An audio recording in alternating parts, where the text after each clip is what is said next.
Good morning. I'm Angelo Castro III. I'm Angela, and we are the Castros. We bring you the news. And the views that make you think. Sometimes we agree. Sometimes we don't. This is News and Views. And here are today's headlines. Pag-asa is monitoring two low-pressure areas within the Philippine Area of Responsibility. Several parts of Metro Manila and other areas remain flooded due to monsoon rains. Project NOAA Executive Director Dr. Mahal Lagmay explains why many areas in Metro Manila are flood-prone.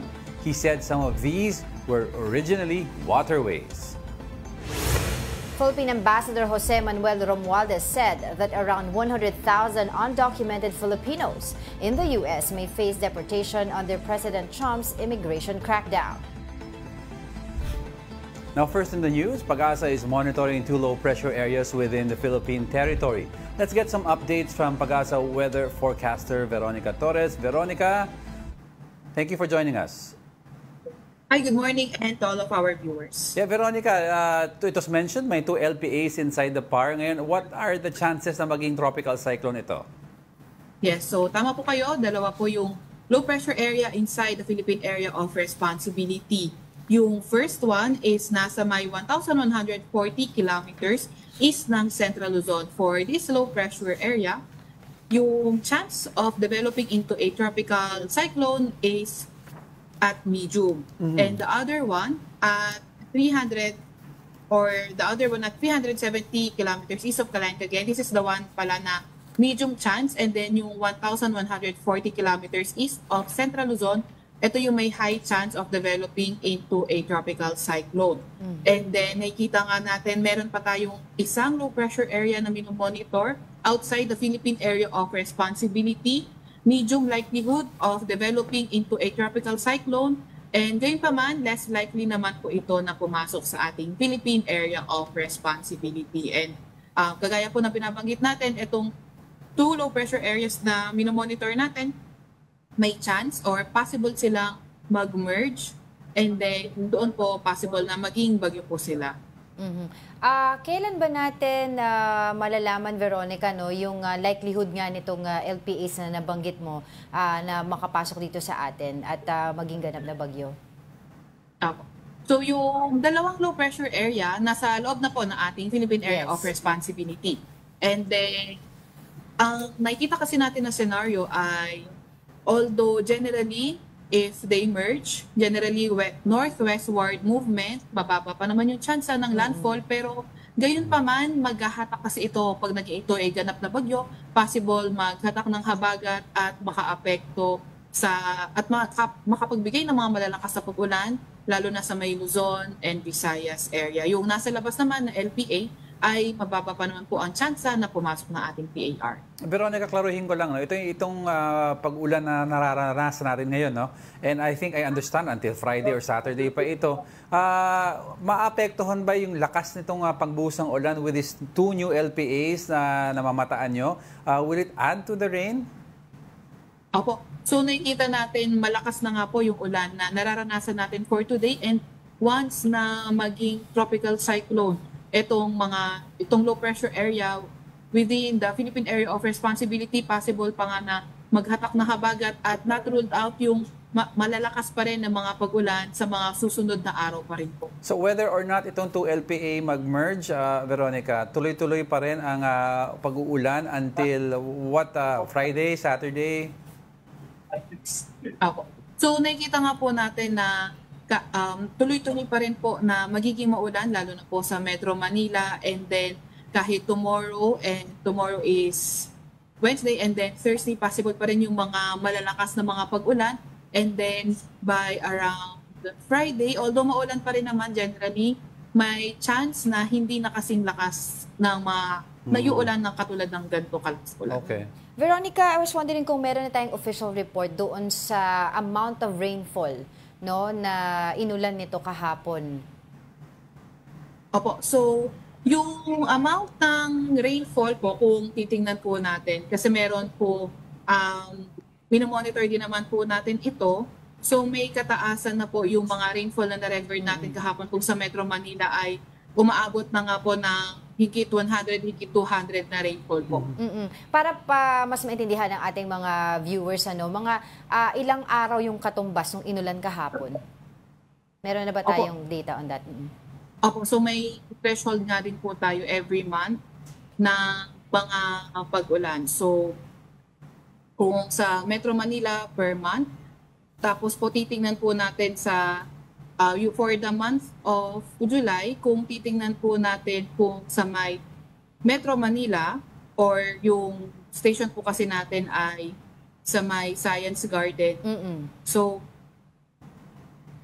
around yung normal po natin pag July po ay umaabot ng 493.3 millimeters per sa July. So nakita po natin na medyo lumalapit na po sa monthly normal ng July po yung mga nakukuha po nating rainfall. Pero patuloy pa rin po natin i-monitor at titingnan kung naabot na po ba natin itong certain threshold na ito. Alright, siguro pa-rundown na lang din kami ng mga areas na magiging maapektuhan pa rin nitong tuloy-tuloy na mga pag-ulan natin sa ating bansa. Opo, so ngayong araw nga nakikita natin na maulan pa rin dito sa lugar ng Metro Manila, Calabarzon, Zambales, Bataan, Pampanga, Bulacan, Occidental Mindoro, and also Antique. So monsoon rains ay na-expect natin sa mga lugar na iyan. Kapag monsoon rains, asahan natin na halos tuloy-tuloy yung mga malalakas na pag-ulan and then occasional rains sa may Ilocos Region, Benguet, Tarlac, Marinduque, Oriental Mindoro, Iloilo at Guimaras. So kapag sinabi natin occasional rains, ay maulan pa rin halos buong araw at may bugso ng mga malalakas na mga pag-ulan. Buulap na papawiring and mga kalat-kalat na pag-ulan, pagkidlat, pagkulog naman sa Cagayan Valley, sa may Visayas, sa malaking bahagi rin ng Luzon, Zamboanga Peninsula, Barm, Sargent at Davao Region at mas magandang panahon sa Metro Manila, sa nalalabing bahagi ng Mindanao kung saan may chance tayo ng mga localized thunderstorms. And in the next few days sa Luzon and western part ng Visayas, posible pa rin na maging maulan tulad nga po ng habagat. I-recap lang natin, Veronica, ano yung rainfall warning natin ngayon as of today dito sa Metro Manila and possible rainfall warning tomorrow para magabayan na rin ang mga LGU. Right. Opo, so as of 8 a.m., meron tayong heavy rainfall warning na nilabas yung National Capital Region natin. So as of 8 a.m., naka-red warning na tayo sa Metro Manila, Bataan, sa may ilang bahagi rin ng Cavite. Orange warning naman sa Rizal, Laguna, Batangas, Zambales, Pampanga, Bulacan, Cavite, ilang bahagi ng Cavite. And then yellow warning sa Nueva Ecija, sa may Tarlac at Quezon. Kaya kailangan pa rin doble ingat kahit wala pa naman tayo monitor na bagyo pero malalakas pa rin kasi yung mga paulan na dulot ng habagat. Veronica, perhaps you can also update us doon sa level na may na-monitor natin ng mga dams natin dito sa ating bansa. Opo, so I think I can give naman something general with regards naman po sa level ng dam. Kung titingnan po natin yung update ng ating mga river basin sa may Pampanga ay Pampanga, Agno, and Cagayan River Basin ay naka-flood watch na po tayo sa mga lugar na iyon. And kung titingnan rin po natin yung ating sub-basin, flood watch din po sa Angat, and then sa Ambuklao, Binga, San Roque sub-basin po. Paano naman yung sa Lamesa Dam na napaulat na nag-overflow na yan kagabi pa? Opo, so tama po kayo na nakakuha na nga po tayo ng report na nag-spill na nga po yung dam natin sa Lamesa. Okay. So do we also have report ng which dams yung may possibility na magpakawala ng tubig? So kung sa mga dam naman po, I think mas maganda din po makausap natin yung ating mga naka-duty na hydrologist. Okay. Alright, with that, maraming salamat sa iyong oras. Patuloy po kami makikipag-ugnayan sa inyo. For the meantime, maraming salamat Pag-asa weather forecaster, Veronica Torres. Meanwhile, heavy rains from the southwest monsoon or habagat triggered flooding in several parts of Metro Manila. Here's the report. Non-stop rains over the weekend and into Monday, July 21, brought widespread flooding across Metro Manila. In parts of España Boulevard, roads were submerged with hardly any vehicles in sight. Students were forced to wade through dirty floodwaters after classes were suspended. Sobrang hassle po kasi hindi lang baha yung traffic pa, tapos pagod rin po kasi pumasok pa po kami tapos uuwi lang ulit. In Barangay Batasan Hills, Quezon City, a viral video showed a child being swept away by rushing floodwaters. His father jumped in, but was also dragged by the water. Diyos ko, buti hindi siya lumusot dito sa pangalawa. Thankfully, neighbors managed to rescue them both moments later. Vlogger! Flooding along Commonwealth Avenue reached knee level. One motorcycle tried to cross, but stalled halfway. Tulak! At West Fairview High School, floodwaters reached the roof of the entrance gate. Nearby students were stranded along Dahlia Avenue, where the water had risen to waist level. On Monday night, the Marikina River reached third alarm status, with water levels breaching 18 meters due to continuous rain. Forced evacuations are now underway in affected communities. And now let's check on the situation in Manila. We have mobile journalist Merimon Reyes on the ground. Merimon, where are you right now specifically at kamusta na yung pagbaha dyan? Isang maulan at madilim-dilim na araw para sa inyo. Nakatayo tayo dito sa España, Corner Lacson, kung saan gutter deep, pero kakayanin para namang suungin itong abot tuhod na taas ng tubig baha. Pero bukod naman dito, pagdating doon sa bandang M. de la Fuente, sa may España, corner ng Antipolo, medyo nagiging pahirapan na kahit sa light vehicles yung taas ng tubig baha. Kung titingnan natin, around Quiapo Palangka naman, hindi na passable ito para sa light vehicles. Ang Rizal Avenue, corner recto, gutter deep siya, pero hindi na rin siya kaya nga madaanan ng mga light vehicle. Para naman sa Quezon Boulevard, kung dediretsuhin natin to, passable pa naman siya. Ang Paterno, passable. Pero dito sa De La Fuente nga, para sa mga light vehicles, hindi na ito maaaring madaanan. Bukod na lang kung titila itong pag-ulan. Pagdating naman doon bandang Quirino, Taft Avenue, sa Nakpiltaf kung saan kagabi ay sinarado ang northbound at southbound na linya para nga sa pagbubukas at declogging ng mga manhole pati mga drainage. Ngayon naman ay medyo pahirapan na rin kasi around 6 to 10 inches at saka 1 foot or 6 to 10 inches naman yung taas ng tubig baha. Dito sa likuran natin, so far kung makikita ninyo, ultimo mga moto kaya pa namang suungin ang baha na ito. Kung tatansyahin natin sa taas ng gulong, halimbawa itong bus na dadaan, wala pa naman sa kalahati yung taas ng tubig baha. Pero kung tao mismo ang maglalakad at bababa mismo dito mula sa mga gutter, abot na ng tuhod talaga. Samantala sa ibang mga bahagi naman ng Kamaynilaan, halimbawa around Caico Street, along Earnshaw Street, humupa na yung tubig baha kumpara kagabi, pero ang nagsilutangan naman yung mga basura. Pero sa pagmamonitor natin, tuloy-tuloy naman yung pagliligpit at paglilinis na ginagawa ng MMDA ng iba pang mga waste collectors, lalo na ng mga barangay volunteers. Balik sa inyo. Merimon, I remember that a few days ago, si Yorme at si MMDA Chairman Artes, they opened the floodgate sa may Rojas Boulevard ata yun, no? Which is supposed to service the Recto area, Legarda area, no? And Earnshaw na mga binanggit mo. And sabi mo nga gutter deep yung Recto, no? But may report ka ba, Merimon, kung ano yung peak ng pinakataas na baha dyan sa may Recto? And tingin mo ba, nakatulong ba yung bagong floodgate na binuksan?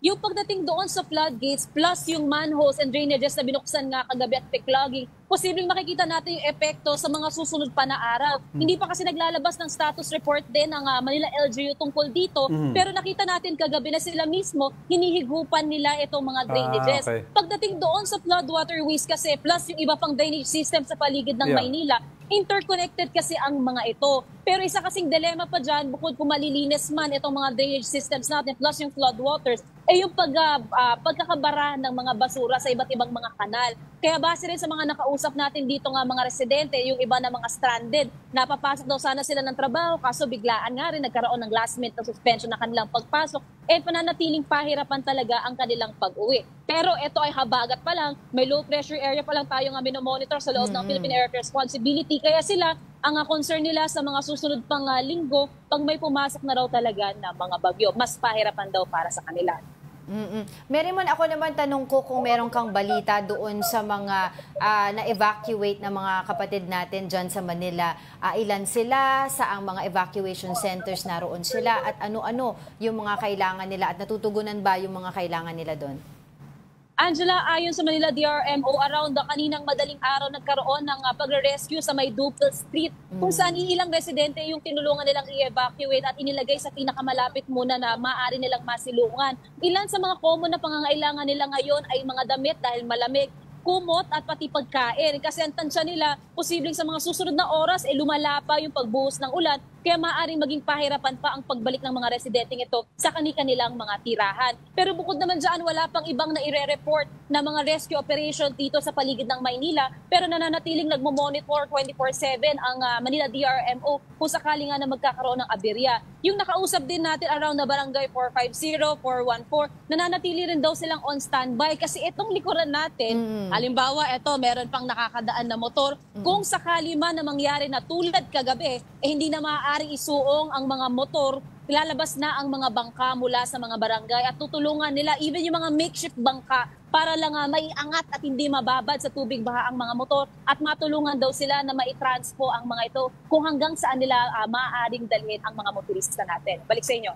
Meron man given na may dalawang LPA na tomorrow ata ang peak nito, no? At inaabangan ng Pag-asa kung magmo-merge na magdudulot ng severe rains, no? Na baka mag-red warning. May tugon na ba ang Mayor's Office about possibly suspending classes or work again tomorrow? Given na riniklamo sila this last few days na late daw nag-declare. Totoo yan, Angelo. Actually, isa sa pinakasinasabi din ni Manila Mayor Isko Moreno, kahit suspended yung klase ngayon, hinihikayat niya pa rin daw ang mga guro kung maaaring gumawa na lamang ng online classes or alternative modes of delivery for learnings daw. Kasi raw nasasayang din naman yung araw. Pero ang sinisiguro niya, sa pagmamonitor nila plus Manila DRMO plus Pag-asa, susiguruhin naman daw nila na magbibigay sila agad ng advisory kung sakaling magkakaroon ng suspension ng klase, even ang government offices sa mga susunod na araw. Balik sa inyo. So far, dyan sa kinatatayuan mo, Meremon, may mga natatanong ka ba dyan na mga pasaherong stranded or apektado ng kanilang mga pagbiyahe? Dahil yesterday, if you can remember, ang dami, no, mga 5, 6, 8 oras na sa kalsada at talagang stranded sila dyan. Kahit pa paano, Angela, northbound and southbound, mayroon pa rin namang mga PUVs, mga jeep, mga bus, ito sa likuran natin, mga mga pribadong sasakyan. Dito sa bandang Espanya Boulevard naman, papuntang Padapitan, may mga truck din, may mga bus, may mga jeep.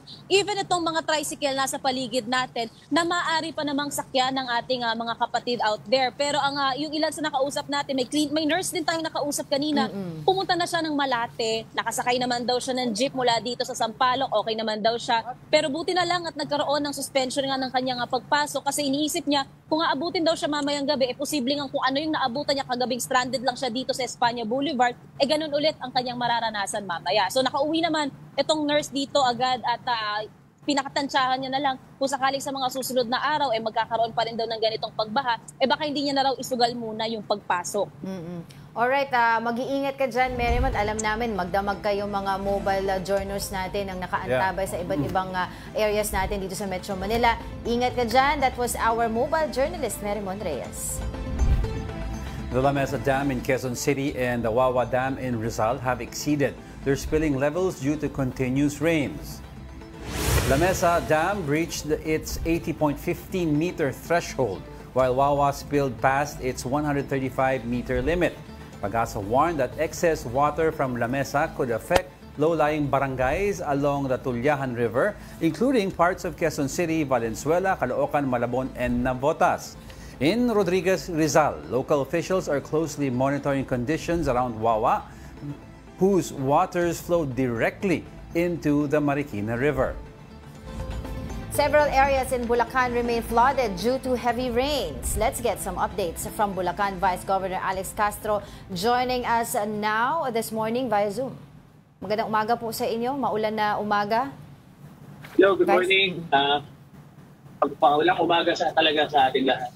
Alright, Vice, let's start off. What areas of Bulacan ang areas of concern natin up to this point? Okay, so actually nasa 13 municipalities and cities ang nabaha dito sa province of Bulacan. Iba-iba ng cases eh. Merong due to high tide, merong flash flood. So, sa Hagunoy, yan, sa Kalumpit, matataas na rin ang tubig sa Malolos, sa Piginto, Bukawi, may mga flooded areas din dyan, at sa Bulacan. O ngayon, nandito tayo ngayon sa baybay tayo sa Marilao, may Kawayan, MacArthur Highway. Pero kagabi kasi talagang ang taas ng tubig dito sa Marilao, sa may Kawayan, dahil pumasok yung tubig ng ilog, dahil sa malakas na ulan sa upstream. Kaya maraming diligas tayong mga kababayan na nasa tabi ng mga ilog. At marami rin po ang nasa evacuation centers ngayon sa iba't ibang parte dito sa Bulacan. So ngayon, nandito tayo sa MacArthur Highway. Pwede ko kayo senda na mag-video yung Sige po. yung palagayan dito. Vice Gov. So ito, nasa along MacArthur Highway, dito sa along Marilao, may Kawayan, may flooded at hindi na passable sa mga light vehicles. May iba sumusubok pa din. Pero marami naglalakad kaya nandito tayo, sasakay tayo ng mga stranded na mga pasahero. Okay. Yeah, Vice Gov, we appreciate po yung mga videos na pinapadala po ninyo sa amin dito so that we could really check po what's really happening there sa Bulacan. But speaking of evacuation efforts, ilan na po bang mga pamilya natin na nasa evacuation centers ngayon? Kamusta po sila? Ano po yung mga pangangailangan nila nandoon po? Yung ating report kagabi, nasa 1,300 plus families all over Bulacan. So nasa 4,000 plus na individuals. Pero nadadagdagan pa rin yan eh. Nadagdagan pa rin yan ngayong umaga. So inantay lang natin yung report ngayong tanghali kung ilan talaga yung actual. Pero yung kagabi yung data na sinabi ko ay kagabing report yun sa atin. So mga ganun, more or less, mas madami. Tingin ko mas madami pa kayo. Vice, parang as of last night, ang dami nagpo-post sa Bulacan, sa Facebook, about mga taga-Bulacan. Most of them hindi pa daw naabot ng rescuer. How do they get in touch po with the rescue teams? Mas lalo na kung medyo isolated ang area nila. Right. Oo. So, ang nangyari kasi kagabi, yung gabi, nung alanganing oras, mga 11, yes, hanggang magdamag, doon tumaas yung tubig ng ilog. Kaya gulat lahat dahil biglang pumasok tubig sa kanila, pumasok sa loob ng bahay, tapos tumawag ng rescue. Pero yung ating PDRMO saka MDRMO ng Marilao at iba't ibang bayan na may Kawayan ay iba't ibang bayan pa ay naka-alert naman. So may mga na-rescue naman tayo kagabi. Dadala natin sa mga evacuation centers. So ngayong umaga naman, wala na masyadong nagpaparescue. Kaya nandito naman tayo ngayon para sa tulong doon sa mga na-stranded na mga empleyado natin kagabi pa na hindi makalagpas dito sa baha. Nasaan po yung mga stranded na mga empleyado, Vice? Nandito sila sa likod ko. Kasama nyo sila. Nasa truck ako eh. Tapos ihahatid nyo na po sila sa bahay nila. Tama po? Oo. May mga nagtatrabaho sa mga fast food chain, night shift, yung mga kaninang madaling araw umuwi na hindi pa rin walang masakyan. So ito yung iniikutan natin para maihatid natin sila. So nakasakay tayo sa truck ng provincial government. Okay. Vice, itong truck na sinasakyan nyo, Vice, hanggang anong oras po iikot yan? Kasi baka madaming interested na humingi rin ng assistance. Or sumabay. Oo. Tuloy-tuloy lang to. Tuloy-tuloy lang hanggang hanggang kailangan ng taong bayan. Hanggang baha, diretso lang. Oo. Vice, meron po kaming kausap kanina taga-Pag-asa at sinabi nga po niya yung posibilidad na talaga magtutuloy-tuloy po yung mga pag-ulan na dito sa atin hanggang weekend. I was wondering kung meron na pong desisyon ang Bulacan government doon po sa issue naman po ng pag-suspend ng mga pasok. So, yan naman ay today naman wala talagang pasok. Yes. Tapos tomorrow, we will wait for the announcement of our governor. Depends on the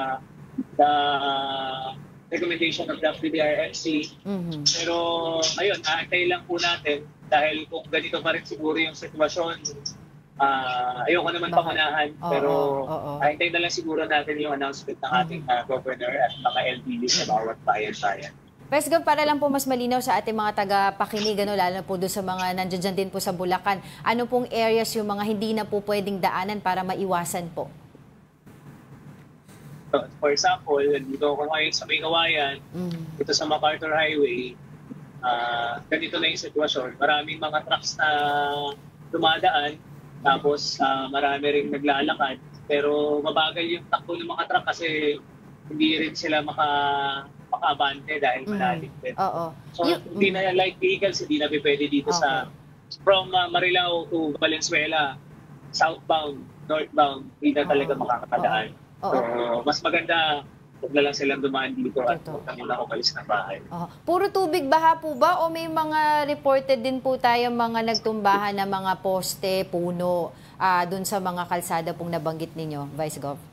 Wala naman. Puro dala ng high tide to sa kanyang habagat. Kaya tumataas yung tubig na. And Vice Gov, before we let you go, finally, are there talks na possibly mag-declare po ng state of calamity? Yun po ay pinag-uusapan na namin. Pero kasi may criteria kasi for announcing declaring the state of calamity. Depends dun sa report din ng PDRMC at ng mga nasalagtang sa buong Bulacan. So pag na-meet natin yun, siguro mag-announce tayo at mag-declare tayo. Depende rin sa recommendation din ng ating governor. No? So lahat may criteria kasi yan, kaya hindi pwedeng bigla tayo mag-declare ng state of calamity. Pero sa nangyayari, nakikita natin, hintayin na lang natin yung mga reports. But sa ngayon po ba, Vice Gov, meron po bang mga mas kailangan ngayon ng mga residente ng Bulacan na nais po ninyong panawagan sa national government? Ang totoo lang, ang panawagan ko talaga sa national government, sana magkaroon na ng konkretong proyekto para sa flood control dito sa Bulacan dahil bata pa lang ako, di bata ako pinanganak, baha na dito hanggang ngayon, ganito pa rin yung sitwasyon. Ang dami na naging project ng national government, pero parang di naman di pa rin nag-i-improve yung kalagayan namin dito. So hindi kasi kakayanin lang ng pondo ng provincial government yung project patungkol sa baha. Kailangan talaga ng tulong ng national government. Especially yung nire-request natin ng ating mahal na governor na magkaroon ng mega dike along the coastal road para maharang yung high tide at yung matulungan kami para sa mga pagdedredge ng mga kailugan dito sa Bulacan. So at marami bang iba kailangan na tulong for national government. At syempre kung ngayon dahil marami tayo mga nasa evacuation center, sana makapagbigay ulit ng PSW, makapagbigay rin ng DSWD ng mga relief goods dito sa mga kababayan natin. Yun lang. Okay. Well, Vice Governor, kami po ay kaisa ninyo sa inyong panawagan dahil taon-taon na din po nakikita natin sa mga reports na ganito ang dinadanas po hindi lamang po ng mga Bulacanos but dito po sa ating buong bansa. For the meantime, maraming salamat po sa inyong oras. Ingat po kayo, Bulacan Vice Governor Alex Castro. Okay, salamat. Okay. We'll be back with more stories after the break. Keep it here on One News.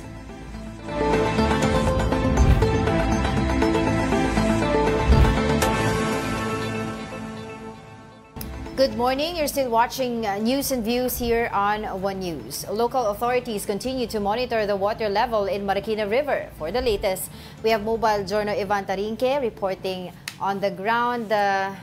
Ivan, tell us what's happening there. Angela, muling bumuhos ang ulan dito sa Marikina pero sa kabila niyan, tuloy-tuloy naman yung pagbaba ng water level dito sa Marikina River. And as of 10 a.m. nga, nasa 16.4 meters na lang yung water level dito sa ngayon. Kagabi at pasado alas 10, unang tumunog o huling tumunog yung third alarm. Ibig sabihin, nasa 18 meters na yung water level dito sa Marikina at umangat pa yan ng 18.6 meters bandang alas 2 kaninang madaling araw. Kaya naman, dumami yung mga nasa evacuation center na around, kanina binigyan tayo ng number for around 4,700 families currently yung mga nasa evacuation center ngayon dito sa Marikina. Angela? Evan, kasi yung nga, nabanggit mo yesterday, nag-third alarm siya. But now, ang trend ba ng river is pababa na yung level? Kasi kausap namin ng Pag-asa kanina and we are looking at 2 LPAs magkasabay, pwede mag-merge tomorrow. So, ano yung plano ng Marikina City Government? Are they still encouraging residents to stay in evacuation centers until mag-stabilize yung weather? Yes, yung trend ng water level dito sa Marikina pababa ng pababa, no? Simula yan kaninang 5 a.m. Doon nagsimula makita yung trend na bumaba yung water level na hanggang sa ngayon patuloy na bumababa, no? Palit ng maliit man yung baba, yung mga residente naman natutuwa, no? Dahil nga yung iba talagang lumikas na kahapon, no? Kasi yung iba naman baka mahirapan na naman umalis. And in terms of Marikina LGU naman, bukas naman daw yung kanilang mga evacuation centers, no? Actually kahapon bago pa tumunog yung first alarm, nasa 13.5 meters pa lang nakamobilize na yung mga Marikina personnel para buksan or ayusin na yung mga evacuation centers. So sa ngayon Diego, kumukuha na or nanghihingi na ng ilang donations itong Marikina government, o tumatanggap na rin sila ng mga donations, no, galing sa mga private individuals o kung sino man, ng mga hot meals, no, mga pagkain, yung mga daily na necessities ng mga taong nandoon sa evacuation center. Of course, siyempre kasama dyan yung banig o kaya naman yung mga mats, dahil yun nga, pagpunta nila sa evacuation center wala masyadong silang mahihigaan doon. Diego? Oh, Evan, nakita ko dyan sa likuran mo, may mga ilang mga tao, no? Sino-sino yung mga yan at anong ginagawa nila dyan sa area na yan, Evan? Actually, Angela, ikot natin itong camera, no? Ikot lang natin. Actually, karamihan sa mga ito talaga nakikiosyoso lang, no? So, may mga ibang kumukuha rin ng videos, ng mga pictures, no? Mga nag-live din online, pero may mga ilan din talaga na naglilinis, katulad nila Kuya. Simula kaninang umaga, no, nung bumaba talaga tong water level dito, nagsimula na silang magdampot, magtanggal ng mga putik na dala nitong nung ulan. No, ito namang ilan, no, may mga anglers tayo kanina nakausap, yung iba nangingisda, no, pang-ulam daw ngayong araw. So halo-halo yung mga taong nandito ngayon, Angela. Evan, anong isda ang hinuhuli diyan? Yes, Diego, actually kanina may nakita tayong ayon doon sa angler na nakausap natin, may tilapia daw, no? Palalaki yung tilapia ang nakukuha nila dito. Of course, may mga dory fish, no, mga cream dory fish. At meron, of course, kanina may nakita tayo, isang janitor fish naman yung nakita or nahuli naman dito. Meron din yung mga catfish na tinatawag na isa rin sa mga nahuhuli nila dito at inuulam rin sa kanilang mga bahay, Diego. Hindi na pala kailangan mamalengke. Pumunta na lang tayo Marikina River, no? Kumuha.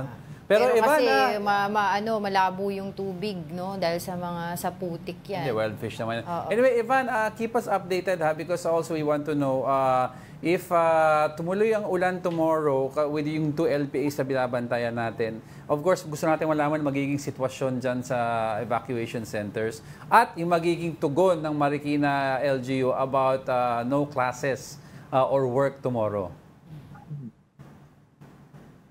Tama ka, Diego. Yung nga inaantay natin kung ano na yung magiging statement ni Mayor Maan Teodoro. As of now kasi medyo wala pa siyang ibinibigay na statement sa atin ngayong umaga. Pero yun lang, numbers ng mga nasa evacuation centers at yung mga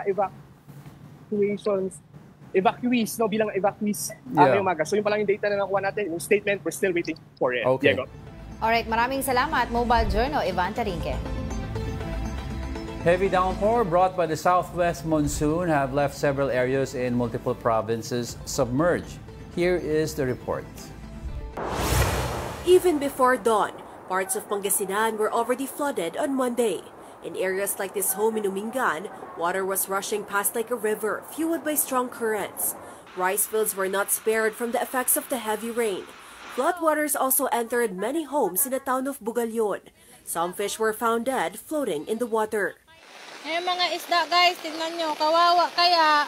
In Dagupan City, Tricycles struggled to get through the Mayombo-Karanglaan Road submerged in waist-deep water. Most motorists didn't even dare attempt to cross. Even buses could not get through. In Calasiao, the Marusay River reached critical levels due to heavy rainfall. According to the Pangasinan Provincial Disaster Risk Reduction and Management Office, more than 19,000 families have been affected by flooding triggered by Krising and the southwest monsoon. In La Trinidad, Benguet, a portion of a mountain collapsed along Balete Longlong Road after continuous rains. Large boulders came crashing down onto the road. Authorities immediately closed the area to motorists. As for now, passable siya ng one-way lang. Natapos ang clearing kagabi, mga past 8. So yun lang ang nakayanan ng manpower natin. In Cannon Road, Baguio, a large boulder struck this dog last Saturday. The nearby parked car was also destroyed. Because of the size of the rock, many thought the dog had died. Hinanap ko siya. Wala naman siya sa may kulungan na niya. Nakita ko, gumagalaw yung yero na nakadagan sa kanya. Doon pala nakadagan siya. Tahimik lang siya doon. Another dog not captured on CCTV reportedly died after also being crushed by a boulder. Aside from the animals, a house was also crushed and destroyed by falling rocks. Fortunately, no one from the household was injured. Later that afternoon, another large rock fell in the same area. Residents have since evacuated. As of now, Cannon Road remains closed to motorists. Now, at this point, let's head over to Parañaque. We have mobile journalist Arles de los Santos now on the ground with the latest update. Arles, go ahead.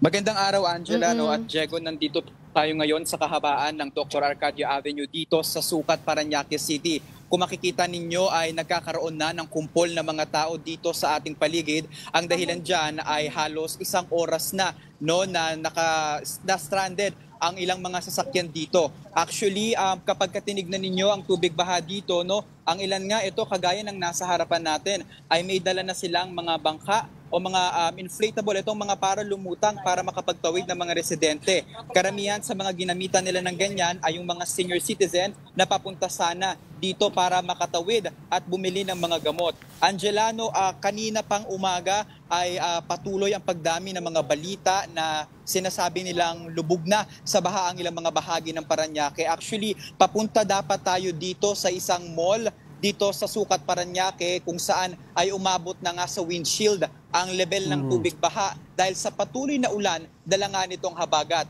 Bukod dyan, dito sa lugar na ito sa Parañaque, ay naibalita na rin na baha nga ang ilang mga bahagi ng moonwalk sa Parañaque, gayon din ang multinational village. Ngayon, kapag pumunta tayo o dumako tayo dito sa isa pang bahagi ng kalsada, makikita natin dito sa hindi kalayuan ang ilan ng mga miyembro ng DPWH na patuloy ang kanilang mga effort para nga sana ay maalis ang ilang mga pagkakabara sa mga kanal na daluyan ng tubig dito sa bahagi na ito ng Parañaque. Ayan kasi ang dahilan kung bakit patuloy nga ang paglalim ng tubig dito. Kanina nga nandun lamang sa may gasoline station na yon ang tubig, pero ngayon ay patuloy ang paglapit nito dito sa crossing na ito at ang mga residente dito, ang ilan ay nangahas na tumawid sa kalsada na ito sa kagustuhan na either makauwi sa kanilang mga tahanan o makapunta sa kanilang mga trabaho. Yun lamang mula rito, Angela, Diego.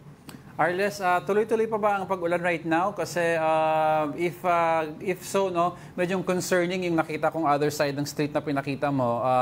Mas lalo na we expect the rain to get stronger by midnight and tomorrow. Yes, Diego, dito patuloy pa rin ang pag-ulan at ayan nga ang dahilan kung bakit mas mabilis ang pagdaloy ng tubig, ang pag-angat ng baha dito. Ito, tignan ninyo ang mga malalaking truck na lamang gaya nito ang nakakalampas sa mga ganitong uri ng pagbaha dito. Umaabot kasi ng hanggang bewang ang pinakamalalim na bahagi dito sa bahagi na ito, pero dito sa kabilang kalsada, ayan ay hanggang dibdib na nga ito.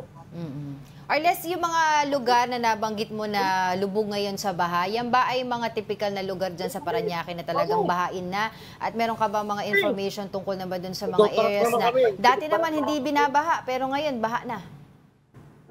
Actually, Angela, ito na daw talaga yung mga bahagi dito sa Parañaque na talagang inaasahan na babaha kapag ka umuulan. Pero ibang klase daw kasi ang naging baha, no, doon sa harapan ng isang mall na umabot na nga sa windshield ng isang van na nakita natin sa isang viral video. Bukod nga sa mga nabanggit ko kanina, kasama sa mga nabanggit ko kanina ay ang Multinational Village at ang Moonwalk dito sa Parañaque na lagi namang binabaha kapag may mga ganitong ulan dahil nga raw ito ay medyo nasa mababang mga lugar. Pero isa pa sa tinitignan natin ngayon, Angela, na mga komunidad dito sa Kalakhang, Parañaque City ay yung bahagi o barangay ng La Huerta. Doon kasi, Angela, ay merong ilang mga individual na talagang nakatira sa mga floating houses na sakop ng Manila Bay. Kaya syempre inaasahan natin na sa ganitong uri ng panahon, isa sila sa mga pinaka-apektado at nangangamba para sa kanilang kaligtasan, Angela. Ulit, paki-clarify na lang, Arles, yung kumpulan ng mga tao ngayon dyan sa likod mo. Are they just commuters passing by o humihingi ng ayuda? Tell us more about this. Dito, Angela, makikita natin ang ilang mga motorista, no? Sila ngayon ay sinusukat ang lalim ng tubig kung kakayanan nga ba ng kanilang motor na lampasan ang baha na ito. Ito, sabi nga nila, stranded daw sila rito. Dito naman sa ilang bahagi, syempre may ilang mga residente na gustong makita ang nangyayari dito. Pero kapag naglakad pa tayo ng konti, no, dito sa kahabaan na ito ng Dr. Arcadio Santos, ay makikita natin ang mahabang pila ng mga sasakyan na mahigit 1 oras na nga na naghihintay na makalagpas dito sa bahagi na ito na sana daw ay humupa ng baha para sila ay makadiretso sa kanilang mga pupuntahan. Mga ilang oras na sila stranded dyan, yung mga nagkukumpulan na tao na nabanggit mo kanina, Arles? At do we see also mga local government officials there para to mitigate yung mga nangyayari dyan sa mga residente? Itong mga motorista, Angela, no, kasabay natin sila halos sa pila kanina. Merong sa kanilang mga 1 oras, meron naman mga residente na naglakad na mula sa mga jeep sana na dadaan dito na ayon sa kanila, 2 oras na sila actually na-stuck nga sa ganoong kahabang trapiko. Ngayon ay pananiniwalaan natin at nakumpirma lamang natin kanina, no, na DPWH, NCR ang nagpunta na dito para tumulong nga sa pagtanggal o pagdeclog ng mga kanal at pagtawid ng mga senior citizen na residente sa nasasakupan ng barangay na ito. Alright, patuloy kami makikipag-ugnayan sa iyo regarding sa situation dyan sa Parañaque. For the meantime, maraming salamat at mag-iingat ka. Our mobile journalist, Arles de los Santos. In other news, up to 100,000 undocumented Filipinos in the U.S. may face deportation under President Trump's immigration crackdown. That's according to Philippine Ambassador Jose Manuel Romualdez. Romualdez assured deportees will be sent directly to the Philippines, not to third countries. He urged those affected to seek legal help. President Marcos is set to meet with Trump this week, but immigration likely won't be on the agenda, as talks will focus on defense and U.S. tariffs. Meta has taken down Facebook pages of 20 influencers accused of promoting illegal online gambling. The action comes after a formal request from the Cybercrime Investigation and Coordinating Center, or CICC, along with digital advocacy group Digital Pinoys. Digital Pinoys welcomed the move, saying it shows Meta's commitment to curbing unregulated gambling content on its platform. Some influencers ignored warnings from the CICC to stop gambling promotions by July 11. Those who failed to comply have been issued show-cause orders and could face criminal charges as part of the ongoing crackdown. Don't go away because we're not done yet. Stay with us.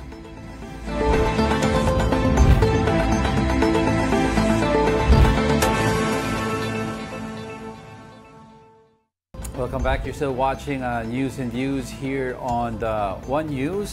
It's been since Friday of last week. Tuloy-tuloy ang pag-ulan, and based on what I recall in my entire life, parang this is one of the longest na tuloy-tuloy ang rain. Although may mga there are rain breaks, what you call rain breaks. In other words, may 10-minute respite from the rain, tapos bubugso ulit. But medyong this is the longest I've seen, and widespread flooding. And maganda ang sinabi ni Vice Governor Alex Castro.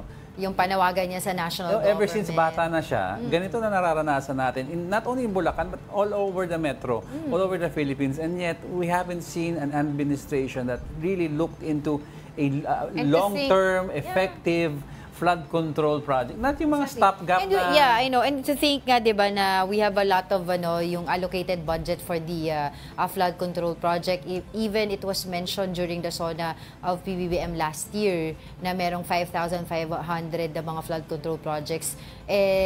Now you begin to wonder, asan dun yung mga gumagana in which areas? Alam mo, iba ang word, iba ang allocation, iba ang ginagamit. Okay. While we understand yung different factors that affect this, of course, we have climate change, yung pagtatapon ng basura. Diba? Recently nga, may mga panawagan ngayon. Yung mga nababaha, huwag niyo itatapon yung mga furniture ninyo kung saan sa mga waterway kasi nagkakaroon din ng pagbaha. But speaking of baha, okay. Ikaw pala. Akala ko yung sa Project NOAA. We were just sharing our 2 cents worth, but let's move on. The House of Representatives says there are no plans to postpone the SONA so far, despite the inclement weather. The details in this report by Mobile Journal, Amy Atienza. The House of Representatives is already gearing up for the upcoming State of the Nation address of President Bongbong Marcos Jr. This Monday, the lower chamber met up with the Office of the President, Senate of the Philippines, and Department of Foreign Affairs for a final interagency meeting. I'm happy to announce that most of the preparations are already finalized. Just some matters na lang na kailangan i-check, I think. When asked about a possible postponement of the SONA amid bad weather, House spokesperson Princess Abante says that there are no plans of postponement to date. She also assures, hindi naman siya naaantala. Of course, we will keep on monitoring yung developments ng ating panahon sa mga susunod na araw.